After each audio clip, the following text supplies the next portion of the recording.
ಓಂ ಶಾಂತಿ.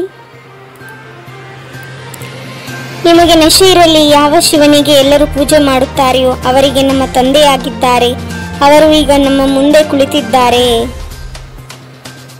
ನೀವು ಯಾವ ಪಾಪಕರ್ಮಗಳನ್ನು ಮಾಡಿದ್ದೇವೆಯೋ ಅದರ ಶಿಕ್ಷೆಯನ್ನು ಭಗವಂತನು ಧರ್ಮರಾಜನಿಂದ ಕರ್ಮಗಳ ಶಿಕ್ಷೆಯನ್ನು ಕರ್ಮಭೋಗದ ರೂಪದಲ್ಲಿ ಭೋಗಿಸಲೇಬೇಕಾಗುತ್ತದೆ. ಕರ್ಮ ಜೈಲಿನಲ್ಲಿಯೂ ಶಿಕ್ಷೆಯನ್ನು ಅನುಭವಿಸಬೇಕಾಗುತ್ತದೆ.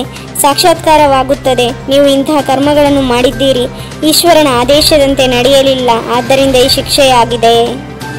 ಈ ಶರೀರವು ಪಾತ್ರವನ್ನು ಅಭಿನಯಿಸುವುದಕ್ಕಾಗಿ ಸಿಕ್ಕಿದೆ. ನೀವೀಗ ನೋಡುತ್ತೀರಿ, ಸನ್ಯಾಸಿ ಮೊದಲಾದವರ ಶರೀರಕ್ಕೂ ಸಹ ಎಷ್ಟೊಂದು ಮಾನ್ಯತೆ ಇರುತ್ತದೆ. ಇಲ್ಲಿ ಸರ್ಕಾರವಂತೂ ತಪ್ಪು ಮಾಡಿದವರನ್ನು ಜೈಲಿನಲ್ಲಿ ಇಡುತ್ತಾರೆ. ಆ ಧರ್ಮರಾಜನು ಗರ್ಭ ಜೈಲಿನಲ್ಲಿ ಶಿಕ್ಷೆಯನ್ನು ಕೊಡುತ್ತಾರೆ. ಹೇ ಪ್ರಭು, ಕ್ಷಮಿಸಿ, ದುಃಖವನ್ನು ದೂರ ಮಾಡಿ ಸುಖವನ್ನು ಕೊಡಿ ಎಂದು ಹೇಳುತ್ತಾರೆ. ಕೆಟ್ಟ ಕರ್ಮವನ್ನು ಮಾಡಿದರೆ ಅವಶ್ಯವಾಗಿ ಶಿಕ್ಷೆಯನ್ನು ಅನುಭವಿಸಬೇಕಾಗುತ್ತದೆ.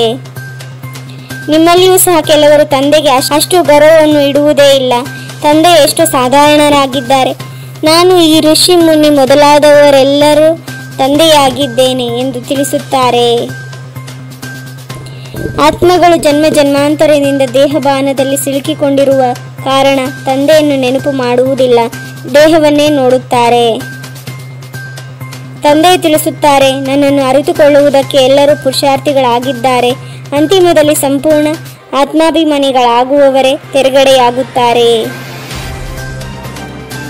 ಮಾತೆಯರನ್ನು ವಿಶೇಷವಾಗಿ ಮೇಲೆತ್ತುತ್ತೇವೆ, ಏಕೆಂದರೆ ಅವರು ಪುರುಷರಿಗಿಂತಲೂ ಹೆಚ್ಚಿನ ಸೇವೆ ಮಾಡಿದ್ದಾರೆ. ಅಂದಾಗ ಮಕ್ಕಳಿಗೆ ಸೇವೆಯ ಆಸಕ್ತಿ ಇರಬೇಕು. ಶಿವತಂದೆಯನ್ನು ನೆನಪು ಮಾಡುವುದರಿಂದ ಸ್ವರ್ಗದ ಆಸ್ತಿಯನ್ನು ಪಡೆಯುತ್ತೀರಿ. ಅನ್ಯರಿಗೆ ತಿಳಿಸುತ್ತೀರೆಂದರೆ ಅವರು ಸ್ವರ್ಗದಲ್ಲಿ ಬಂದು ಬಿಡುತ್ತಾರೆ, ಆದರೆ ಶ್ರೇಷ್ಠ ಪದವಿಯನ್ನು ಪಡೆಯಲು ಸಾಧ್ಯವಿಲ್ಲ. ಹೇಗೆ ಚಿಕ್ಕ ಮಗು ಶಿವ ಶಿವ ಎಂದು ಹೇಳುತ್ತದೆ, ಏನನ್ನು ಅರ್ಥ ಮಾಡಿಕೊಳ್ಳುವುದಿರುವುದಿಲ್ಲವೋ ಹಾಗೆಯೇ ಇಲ್ಲಿಯೂ ಪೂಜೆ ಮಾಡುತ್ತಾರೆ, ಆದರೆ ತಿಳುವಳಿಕೆ ಏನೂ ಇಲ್ಲ. ಈ ಪ್ರಪಂಚದಲ್ಲಿ ಶಿವತಂದೆಯು ನಮಗೆ ರಾಜ್ಯಯೋಗವನ್ನು ಕಲಿಸುತ್ತಿದ್ದಾರೆ ಎಂದು ಹೇಳುವಂತಹ ಮನುಷ್ಯರು ಯಾರೂ ಇಲ್ಲ. ಇದನ್ನು ಕೇವಲ ನೀವೇ ತಿಳಿದುಕೊಂಡಿದ್ದೀರಿ. ಎಲ್ಲಿ ಶಿವನ ಮಂದಿರಗಳಿವೆಯೋ ಅಲ್ಲಿ ನೀವು ಮಕ್ಕಳು ಬಹಳ ಒಳ್ಳೆಯ ಸೇವೆ ಮಾಡಬಹುದು. ಶಿವನ ಮಂದಿರಕ್ಕೆ ಹೋಗಿ, ಮಾತೆಯರು ಹೋಗುವುದು ಒಳ್ಳೆಯದಾಗಿದೆ. ತಂದೆಯು ನಮಗೆ ಓದಿಸುತ್ತಾರೆ, ಮತ್ತೆ ನಾವು ರಾಜರಾಣಿ ಆಗುತ್ತೇವೆ, ಸರ್ವಶ್ರೇಷ್ಠರಾಗುವೆವು. ತಂದೆಯಾಗಿದ್ದಾರೆ. ಇಂತಹ ಶಿಕ್ಷಣವನ್ನು ಯಾವುದೇ ಮನುಷ್ಯರು ಕೊಡಲು ಸಾಧ್ಯವಿಲ್ಲ. ಯಾರ ಪೂಜೆಯನ್ನು ನೀವು ಮಾಡುತ್ತೀರೋ ಅವರು ನಮಗೆ ಓದಿಸಿ ಸತ್ಯುಗದ ಮಾಲೀಕರನ್ನಾಗಿ ಮಾಡುತ್ತಾರೆ. ಬ್ರಹ್ಮರವರ ಮೂಲಕ ಸ್ಥಾಪನೆ, ವಿಷ್ಣುವಿನ ಮೂಲಕ ಪಾಲನೆ.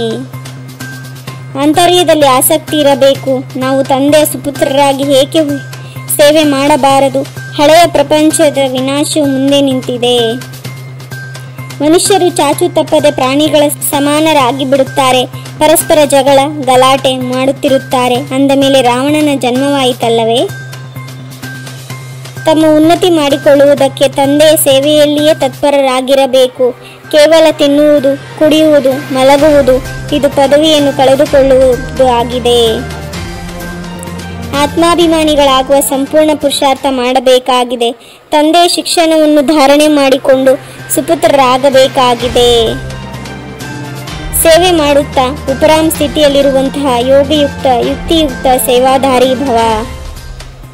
ಶುಭ ಭಾವನೆಯ ಕಾರಣವನ್ನು ನಿವಾರಣೆಯಲ್ಲಿ ಪರಿವರ್ತನೆ ಮಾಡಿಬಿಡುತ್ತದೆ.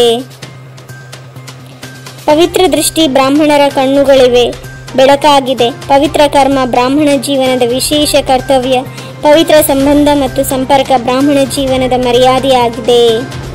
ಓಂ ಶಾಂತಿ. 21 ಜನ್ಮಕ್ಕಾಗಿ 21 ಪರಮಾತ್ಮನ ಮಹಾವಾಕ್ಯವನ್ನು ಆಲಿಸಿ ತಮ್ಮದೇ ಆದಂಥ ಈ ಚಾನಲ್ಗೆ ಲೈಕ್ ಮಾಡಿ, ಶೇರ್ ಮಾಡಿ, ಸಬ್ಸ್ಕ್ರೈಬ್ ಆಗುವುದನ್ನು ಮರೆಯಬೇಡಿ. ಓಂ ಶಾಂತಿ.